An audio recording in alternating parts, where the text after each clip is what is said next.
Bismillahirrahmanirrahim. Assalamualaikum warahmatullahi wabarakatuh. Innal hamdalillah nahmaduhu wa nasta'inuhu wa nastahdihi wa nastaghfiruh wa na'udzu billahi min shururi anfusina wa sayyiati a'malina. May yahdihillahu Allahumma shalli ala nabiyyina Allahumma 'allimna ma jahilna. Dan penonton dikasih sekalian, insya-Allah malam ni kita sambung tafsir Al-Quran Al-Karim, siri yang kedua, surah Luqman Al-Hakim, surah Luqman juzuk yang ke-21, insya-Allah bermula ayat yang ke-6. Sempena dengan musim kita semua kuarantin bersama keluarga. Kita mulakan dengan ayat yang ke-6, ke-7 dan ayat ke-8 dan juga ke-9, insya-Allah. A'udzu billahi minasy syaithanir rajim. Yang Allah dengan tidak berdasarkan sebarang pengetahuan. Dan ada pula orang yang menjadikan agama Allah itu sebagai ejek-ejekan. Merekalah orang-orang yang akan beroleh azab yang menghina. Wa idza tutla alaihi ayatuna walla mustakbiran ka'an lam yasma'ha ka'anna fi udhunayhi waqran fabashshirhu bi'adzabin alim. Dan apabila dibacakan kepadanya ayat-ayat kami, berpalinglah dia dengan angkuhnya, seolah-olah ada penyubat pada kedua telinganya. Maka gembirakanlah dia dengan balasan azab yang tidak terperi sakitnya. Innal ladzina amanu wa 'amilus solihati lahum jannatun na'im. Sesungguhnya orang-orang yang beriman dan beramal saleh, mereka akan beroleh syurga yang penuh dengan berbagai nikmat. Khalidina fiha wa'dallahi haqqan wa huwal azizul hakim. Kekallah mereka di dalamnya. Demikian dijanjikan Allah, janji yang tetap benar, dan dialah jua yang maha kuasa lagi maha bijaksana. Sidang penonton, para hadirin hadirat yang dikasihi sekalian, ayat yang kita bacakan tadi, ayat ke-6 hingga ayat ke-9 dari surah Luqman, bolehlah kita letakkan tajuknya, iaitu orang-orang yang kafir berpaling daripada Al-Quran, manakala orang yang beriman pada Allah Subhanahu wa taala menerima akan Al-Quran. Pertama sekali istilahnya kafir. Orang yang kafir pada Allah Subhanahu wa taala, kalimah al-kufru dalam bahasa Arab maknanya as-sitru wa taghtiyah, iaitu maksudnya ialah tutupan. Allah Subhanahu wa taala menutup hati orang-orang yang kafir itu daripada menerima hidayah Al-Quran. Manakala orang yang beriman, artinya orang yang percaya kepada Allah Subhanahu wa taala dan menerima hidayah daripada Allah Subhanahu wa taala. Ayat ke-6 kita baca tadi, wa minan nasi may yashtari lahwal hadits liyudilla an sabilillah. Disebutkan oleh Ibnu Abbas radhiyallahu taala anhuma, kenapa Allah Subhanahu wa taala menurunkan ayat ini. Kata Ibnu Abbas radhiyallahu taala anhuma, diturunkan ayat ini pada seorang laki-laki dari kalangan Quraisy yang telah memberi dan mengupah seorang hamba perempuan dan melantiknya sebagai penyanyi, di mana orang perempuan ini kerja dia adalah untuk menyanyi. Apabila ada seseorang nak memeluk agama Islam, orang tu ada keinginan untuk masuk Islam, maka dia pun wayaklah kepada penyanyi dia tadi, apa dia kata, at'imihi wasqihi wa ghanni. Dia kata bagilah makan pada orang itu, berilah minum pada orang itu, dan juga wa ghanni, bagi sedikit nyanyian-nyanyian kepada dia. Hadza khairum mimma yad'uka ilaihi Muhammadun minas salati wassiyam. Dia kata, ya kamu bagi makan kepada dia, bagi minum pada dia, dan kamu bagi nyanyian kepada dia, ini lebih baik daripada apa yang diajak kepadanya oleh Muhammad bin Abdullah yang telah mengaku menjadi Nabi, di mana Muhammad ni ajak orang kepada semaya, ajak orang juga kepada puasa. Baiklah kawan sekalian, selepas daripada Allah Subhanahu Wa Taala sebut pada ayat 1 hingga 5 dalam siri kita pertama, bahawa Al-Quran itu kitab yang penuh dengan bijaksana, ayat-ayatnya yang mengandungi hikmah-hikmah yang besar. Allah juga telah sebutkan tentang keadaan orang-orang yang bahagia yang mengambil manfaat dengan mendengar kitab suci Al-Quran. Kemudian Allah Subhanahu Wa Taala sebut juga keadaan orang-orang yang kafir yang meninggalkan kitab suci Al-Quranul Karim. Baik. Wa minan nasi, di sana ada satu kumpulan manusia, may yashtari lahwal hadith, mereka yang membeli perkara-perkara yang melalaikan, yakni yastabdilu bin nafi' ad-dar. Orang ni dia telah menukarkan suatu perkara yang bermanfaat dengan perkara yang mudarat. Bermanfaat di sini berarti Al-Quran, berarti agama Allah Subhanahu Wa Taala. Dia tukarkan Al-Quran itu dengan hiburan, dan dia tukarkan Islam itu dengan kufur kepada Allah Subhanahu Wa Taala.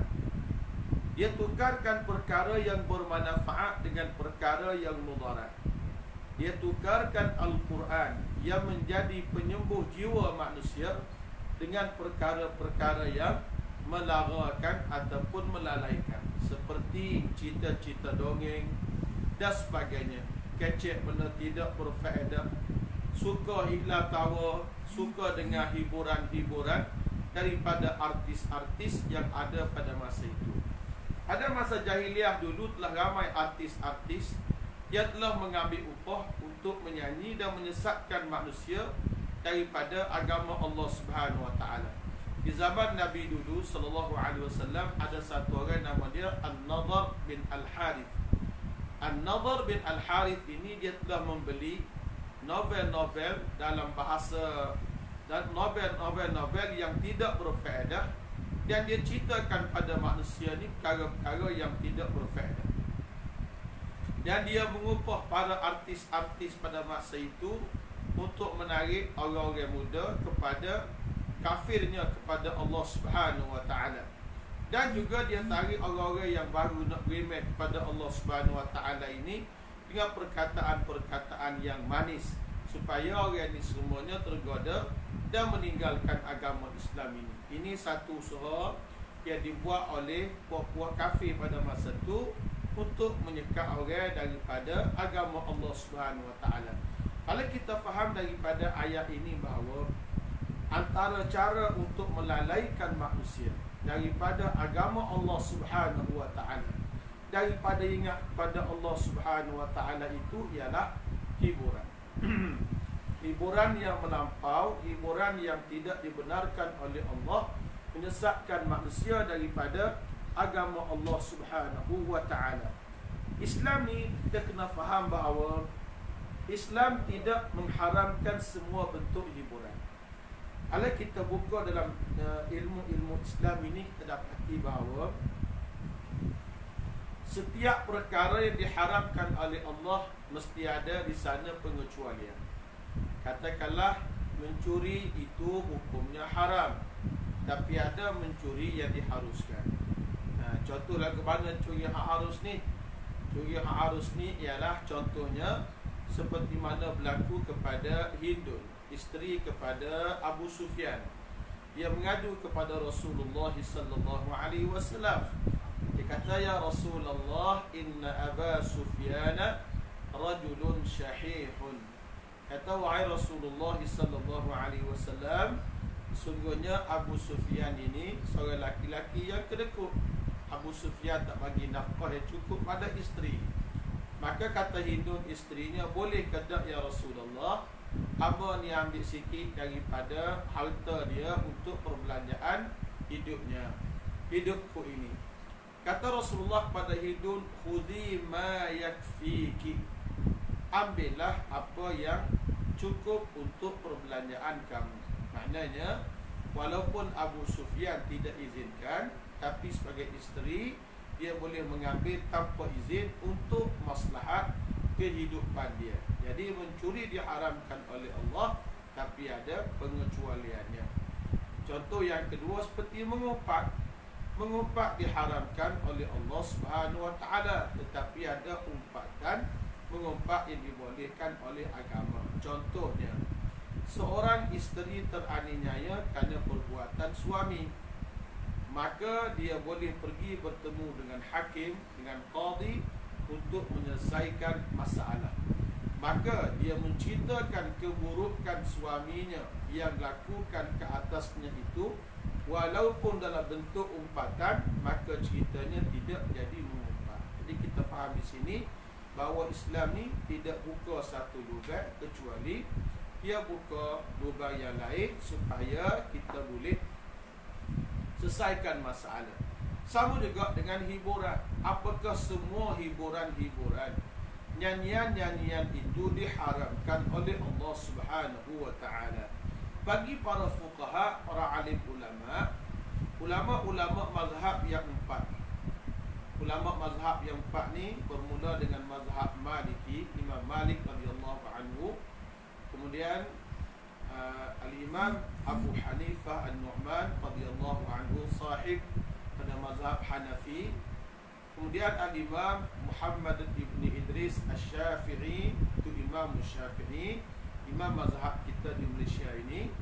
Kemudian Imam Ahmad ibn Hanbal, itu imam mazhab Hanbali. Ini maknanya al-mazahib al-arba'ah.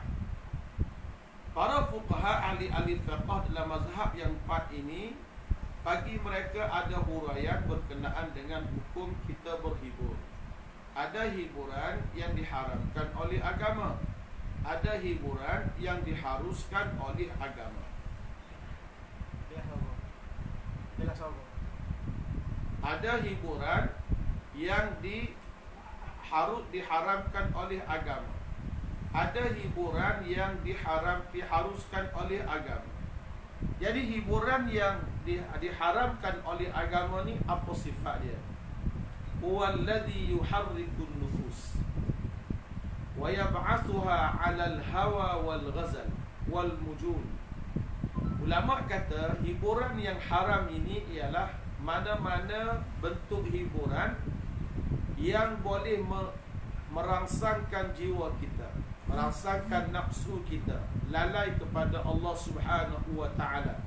Seperti hiburan menyebut sifat-sifat perempuan, memuji perempuan, memuja perempuan, memuja arak, memuja perkara-perkara diharamkan oleh Allah Subhanahu Wa Taala.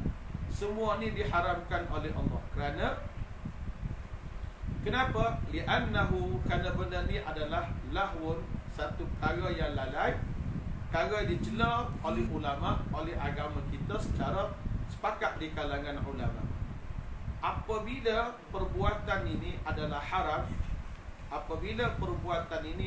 haram, maka harus diingatkan, wa idza lam yajuz fa akhdhul ujrati alaihi la yajuz. Apabila perbuatan haram ini adalah haram, maka mengambil upah di atas, makan gaji, makan duit yang tiba dengan hiburan-hiburan tadi, hukumnya adalah haram. Adapun hiburan yang kedua, hiburan diharuskan. Saya cerita dua di sini. Satu yang dibolehkan, satu yang harus. Kemudian tuan-tuan dan puan-puan sekalian, fikir sendirilah mana yang boleh, mana yang tidak boleh. Hiburan yang harus ini ialah hiburan yang tidak ada unsur yang saya sebutkan tadi, iaitu seperti apa dia ni, kita kata haram tadi, yang merangsangkan nafsu kita, yang melalaikan kita, yang boleh menyebabkan kita ni lupa pada Allah Subhanahu Wa Taala. Maka dia kata tolak pada tu, tak ada hak tu tadi, maka hukumnya adalah harus. Seperti kita ambil sedikit masa pada berhibur sedikitnya di majlis hari raya. Kita dengar lagu-lagu raya, contohnya lagu Sudirman Haji Arsyad balik kampung, ataupun kita dengar lagu apa-apalah hiburan musim perayaan yang tidak melampau, yang tahu patah larangnya, ataupun kita kata hiburan sempena dengan majlis-majlis kahwin yang tidak melampau, ataupun untuk kita mencerdaskan diri kita di saat kita buat kerja-kerja yang berat, seperti mana berlaku di zaman Nabi SAW. Ada di kalangan para sahabat Nabi yang telah beranasyid, berhibur sedikit di saat mereka menggali parit di sekitar Madinah untuk mereka berhibur pada masa itu. Jadi kalaulah perkara-perkara yang tidak mendatangkan perkara yang tidak baik, maka itu diharuskan. Kalau mari benda tu benda tak boleh, tak boleh. Samalah dengan muzik, dengan nyanyi ke, dengan patung ke, dengan syair ke, dengan gapo ke. Kalau benda ni benda diharuskan, dia tidak melalaikan kita, boleh. Tapi kalau patun kita, kalau syair kita yang melalaikan kita daripada Allah Subhanahu Wa Taala, maka ini tidak dibolehkan oleh agama. Adapun kita kata kalaulah seperti kita dengan menyanyi dengan gitar-gitarnya yang merasakan benda-benda tak baik, walau dibuat oleh siapa sekalipun, maka hukumnya adalah haram pada sisi agama kita. Kalau kita dengar gendai, contohlah majlis kahwin ada gendai. Gendai tu menyanyi lagu ucap tahniah, dia tidak ada benda-benda lalai, maka dibolehkan oleh agama. Ingat pengalaman sewaktu saya di Mesir tahun 1991, saya hadir satu majlis perkahwinan di satu masjid, namanya Masjid Ar-Ridwan. Di Masjid Ridwan ini, apabila lepas Isya ada orang kahwin, ada satu skuad ni dia main gendai. Jadi bila sudah akad nikah apa semua sekali, maka dia pun gendai lah sikit. Dia gendai macam mana? Bila dia gendai, dia pun menasyid lah. Tahanina, tahanina, nuhayyikum fahayyuna. Dia menasyid. Jadi menasyid-menasyid ini yang kata ucap tahniah benda perkahwinan seperti ini diharuskan oleh agama. Janganlah sesuatu perkara itu menjadi melampau. Baik. Wa minan nasi may yashtari lahwal hadith. Apa tujuan dia beli benda-benda lara ini? Liyudilla an sabilillahi bighairi ilmin. Untuk menyesatkan manusia daripada agama Allah, yakni Islam, ataupun mengambil alat ini untuk mempersendakan Islam itu sendiri, nak ganti daripada baca Qurannya dan sebagainya. Maka orang yang demikian, kata Allah, ulaika lahum azabun muhin, bagi mereka ini azab yang hina. Baik, kalimah azab artinya sengsara, kesengsaraan, kesiksaan, nama lagi azab. Macam kita duduk dalam suasana ni dah, suasana musim Covid, memanglah jiwa kita tersiksa. Itu azab namanya, tersiksa. Walaupun kita ada anak isteri di tepi, sedikit sebanyak orang yang manusia ni perangai dia suka berkawan, suka bergerak ke sana kemari, melihat ciptaan Allah Subhanahu Wa Taala. Tapi kita terkurung kerana untuk maslahat kesihatan kita. Maka sedikit perkara yang rimas tidak sentiasa berlaku pada kita semua. Ulaika lahum azabun. Allah sebut di sini azabun muhin, azab yang cukup hina. Kenapa Tuhan sebut perkataan muhin di sini? Kata ulama, ditafriqati baina azabil kafir wa azabil mu'min, untuk bezakan di antara azab yang dikenakan pada orang yang kafir dengan azab yang dikenakan kepada orang yang beriman yang banyak dosa. Kerana azab orang yang beriman itu pada hari akhirat lit-tathhir, untuk menyucikan dia. Orang Islam dia banyak dosa, dia masuk neraka, untuk membersihkan dia, menyucikan dia. Maka azab lagu ni tidaklah azab yang hina. Adapun azab pada orang kafir ni, hatta ikut Al-Quran ini, azabun muhin, kerana azab ini untuk menghina mereka. Nah, seperti mana mereka telah menghina ayat-ayat Allah, seperti mana mereka telah menghina jalan-jalan yang menuju kepada Allah, maka di hari akhirat kelak Allah Subhanahu wa taala akan azab mereka dengan azab yang hina. Baik. Kenapa Tuhan azab mereka? Sebab mereka ni liyudilla an sabilillah, kerana mereka ini menyalahi Islam dan mengajak orang Islam supaya memusuhi agama Islam, maka mereka menyesatkan manusia daripada agama Allah Subhanahu wa taala. Nak ayat berikutnya, ayat ke-7. Wa idza tutla alaihi ayatuna walla mustakbira ka'an lam yasma'ha ka'anna fi udhunayhi waqra famashshirhu bi'adabin alim. Maksud ayat ni ialah apabila dibacakan kepada mereka ayat-ayat kami, maka berpalinglah dia dengan angkuhnya, seolah-olah ada sumbat pada kedua telinganya. Maka gembirakanlah dia dengan balasan azab yang tidak terperi sakitnya.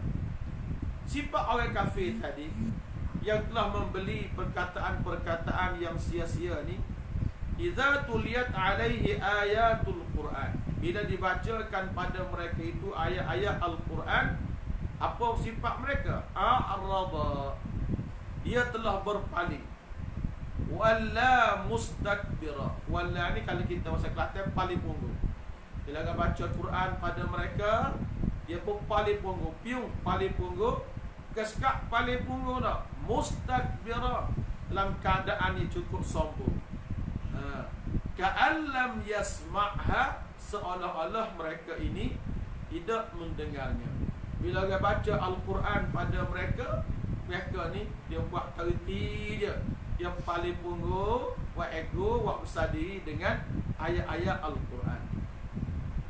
Kita kena ingat sahabat-sahabat semua, bila kita ni besar diri daripada ayat-ayat Allah, tak terima perintah Allah, pada hari akhirat kelak Allah Subhanahu wa taala akan denda kita.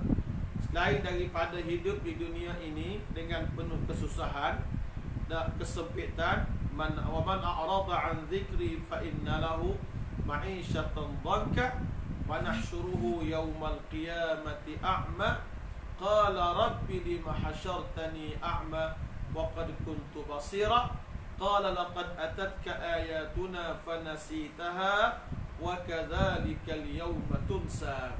Allah Subhanahu wa taala kata, wa man a'rada an dzikri, siapa dia ego, berpaling daripada ingat kepada aku, fa inna lahu ma'isyatan dhanka, maka baginya di dunia ini kehidupan yang sempit.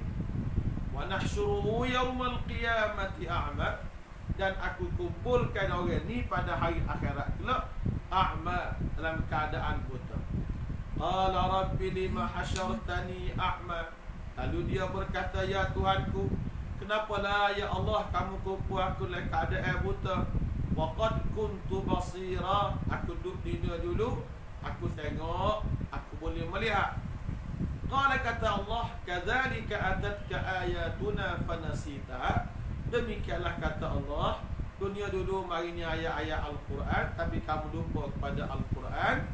Wa kadzalikal yawma tunsa, seperti mana kamu lupa kepada aku, maka pada hari ini aku lupa balik kepada kamu.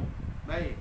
Orang yang berpaling daripada ayat-ayat Allah ini, ka'allam yasma'ha ka'anna fi udhunayhi waqra, yakni seolah-olah pada dua telinga mereka itu ada beban yang kuat. Telinga sombak, telinga buat-buat ini telinga sombak, dia tidak ambil manfaat pun daripada Al-Quran itu. Orang lagu ni, dia tak sih pada Quran ini, dia tolak Al-Quran, buat sombong dengan Al-Quran ini, dia pijak Al-Quran. Bagi setengah orang di zaman kita, setengah orang pijak Quran pun ada, buat nyanyi pada Quran pun ada, tidak hormat pada Quran pun ada. Sebab tu Al-Quran ni kita letak di tempat yang tinggi, kita hormat dia. Hatta ulama-ulama mengharamkan menjadikan ringing Al-Quran itu sebagai ringing telefon. Ulama-ulama telah keluar fatwa, kalau kita jadikan ringing telefon itu ayat Al-Quran, maka hukumnya diharamkan oleh agama kita.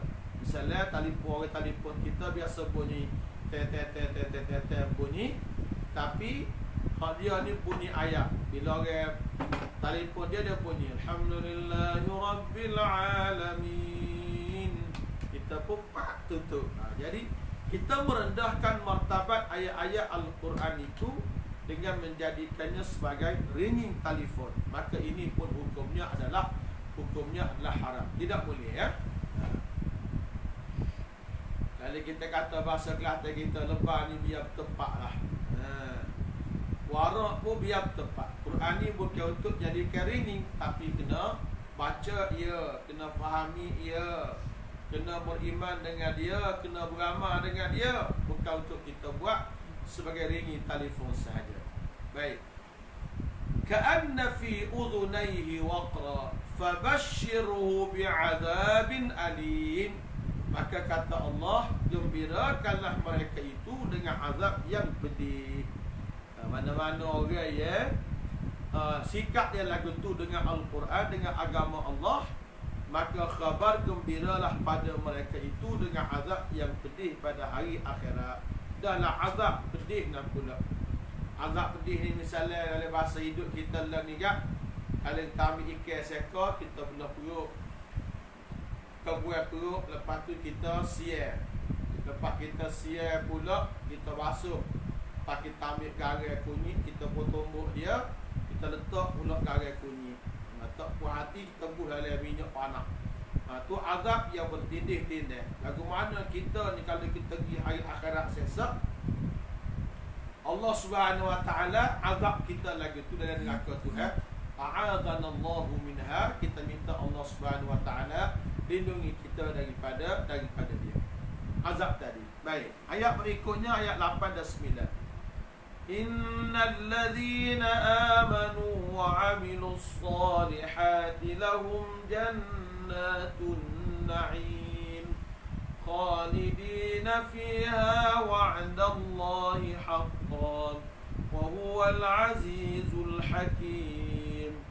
Sesungguhnya orang-orang yang beriman dan beramal saleh, mereka akan beralih syurga yang penuh dengan berbagai nikmat. Kekallah mereka di dalamnya. Demikian dijanjikan Allah, janji yang tetap benar, dan dialah jua yang maha kuasa lagi maha bijaksana.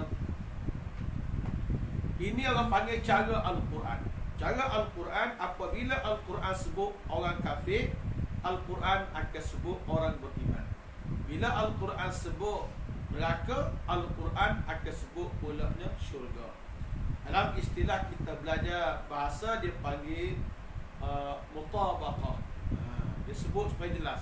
Sebut putih, sebut hitam, sebut lapar, sebut kenyang, sebut syurga, sebut lawan dia neraka, sebut kafir, sebut beriman, supaya kita semua ni boleh faham. Kalaulah tadi orang yang kafir Allah Ta'ala kata masuk neraka, orang beriman lagu mana? Innal ladzina amanu wa 'amilus solihati lahum jannatun na'im khalidina fiha wa'dallahi haqqan wa huwal azizul hakim. Orang-orang yang beriman kepada Allah dan mengerjakan amal yang saleh. Ini kita kena faham kawan-kawan semua. Apabila sebut beriman, biasanya akan ada amal yang saleh. Wattini wazzaituni wa turi sinina wa hadzal baladil amin. Laqad khalaqnal insana fi ahsani taqwim. Thumma radadnahu asfala safilina illa alladhina amanu wa 'amilus solihat. Sama juga dengan ayat-ayat berkenaan dengan surah Al-Asri, illal ladzina amanu wa 'amilus solihat. Jadi beriman dan juga amal yang saleh. Kalau beriman saja tak sembahyang atau buat amal yang saleh, maka orang ini Islam tapi kena azab pada hari akhirat. Hidup yang sempurna ialah beriman pada Allah dan mengerjakan amal yang saleh. Orang yang macam ni apa kata Allah? Lahum jannatun na'im. Bagi mereka itu syurga-syurga. Jannat artinya taman-taman, tempat sukaria yang dipenuhi padanya dengan segala nikmat kelazatan. Nikmat-nikmat orang sedap-sedap belaka. Dah makan sedap, minum sedap, pakai comel, tempat tinggal pula sedap. Dan orang kata kenderaan kita pula sedap dan sebagainya. Allah Subhanahu Wa Taala sediakan untuk orang ahli syurga ni, kata Nabi sallallahu alaihi wasallam, mala ainun ra'at, benda tak pernah dilihat oleh mata kita, wala udhunun sami'at, tak pernah dengari oleh telinga kita, wala khatara ala qalbi bashar, dan tak pernah terlintas pun dalam hati manusia. Jadi nikmat yang sedap ini Allah Ta'ala sediakan kepada orang yang beriman dan juga buat amal yang saleh, amal yang baik. Berapa lama dalam syurga? Khalidina fiha, kekallah dalam syurga ni buat selama-lamanya.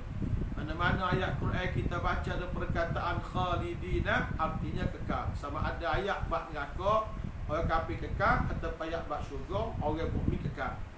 Wa'dallahi haqqa, itulah janji Allah Subhanahu Wa Taala yang benar. Janji Tuhan pada kita semua janji yang benar. Wa huwal azizul hakim, dialah Allah yang maha kuasa lagi maha bijaksana. Al-Aziz maknanya Al-Qawi, yang kuat. Kuat Allah Subhanahu Wa Taala ini yang boleh memaksa segala sesuatu tunduk kepada Allah Subhanahu Wa Taala. Nah, wa huwal azizu al-hakim, Allah Subhanahu Wa Taala Tuhan yang maha bijaksana pada perkataannya, pada perbuatannya, di mana Allah telah menjadikan Al-Quran itu sebagai petunjuk bagi orang-orang yang beriman pada Allah Subhanahu Wa Taala. Jadi demikianlah tafsir Al-Quran pada ayat yang ke-6 dan juga ayat hingga ayat ke-9 daripada surah Luqman. InsyaAllah bersambung pada malam besok dengan ayat yang berikutnya biiznillah tabaraka wa ta'ala. Ingatlah semua bahawa manfaatkanlah duit kita, masa kita untuk mendengar perkataan-perkataan yang baik-baik dan percaya kepada Al-Quran. Jangan sekali-kali kita hidup dengan lalai, dengan lara, dengan hiburan sepanjang masa. Tidak salah kita berhibur kalaulah tidak bercanggah dengan yang diizinkan oleh Allah Subhanahu Wa Taala. Dulu ada satu orang ustaz di Malaysia ni, mati dah silap saya nama dia, Ustaz Ghazali Hasbullah. Dia kata siapa dia suka mendengar suara M. Daud Kilau, dia bukan Cindy M. Daud Kilau, dia ceritanya hiburan pada masa itu. Siapa dia suka dengar suara artis di dunia, boleh jadi di syurga tak boleh dengar suara paling merdu, suara Nabi Allah Daud alaihi salatu wassalam. Jadi kawan-kawan sekalian, sama-samalah kita menjaga batasan-batasan yang dibenarkan oleh hukum agama, mana yang boleh, mana yang tidak boleh dalam kehidupan kita. Wassallallahu ala nabiyyina Muhammadin wa ala alihi wa sahbihi ajma'in, walhamdulillahi rabbil alamin. Wassalamu alaikum warahmatullahi wabarakatuh.